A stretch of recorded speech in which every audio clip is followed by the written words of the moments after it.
Ce sera l'une des attractions phares de la fête foraine, un manège qui vous propulse à 40 mètres de hauteur avec vue imprenable sur la ville. Son propriétaire vient de poser ses valises pour 5 semaines à Limoges et ne lui parlait surtout pas d'un risque de fermeture précoce pour cause de Covid. C'est un sujet tabou parce qu'on est resté bloqué pendant 2 ans, on n'a pas pu travailler, on a des manèges qui coûtent très cher, il y a des gros investissements, il y a de l'entretien sur les manèges et il y a toutes les conséquences. Je veux dire, nous, si du jour au lendemain on nous met au chômage, on ne peut pas se permettre de refermer. Après une année 2020 quasi blanche, les forains avaient dû se mobiliser pour obtenir une reprise de leur activité seulement en juin 2021. Mais cet été, certaines fêtes n'ont pas pu se tenir à cause de l'épidémie ou de la disparition de certains comités organisateurs.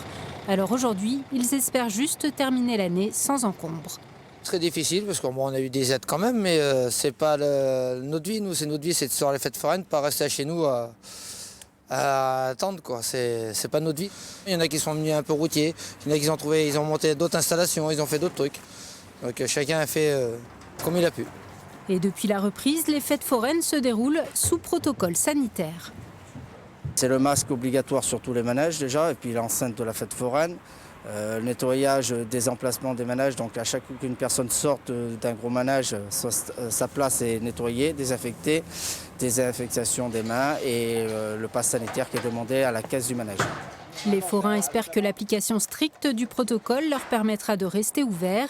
À Limoges, ils accueilleront le public à la recherche de sensations du 4 décembre au 2 janvier, si tout va bien.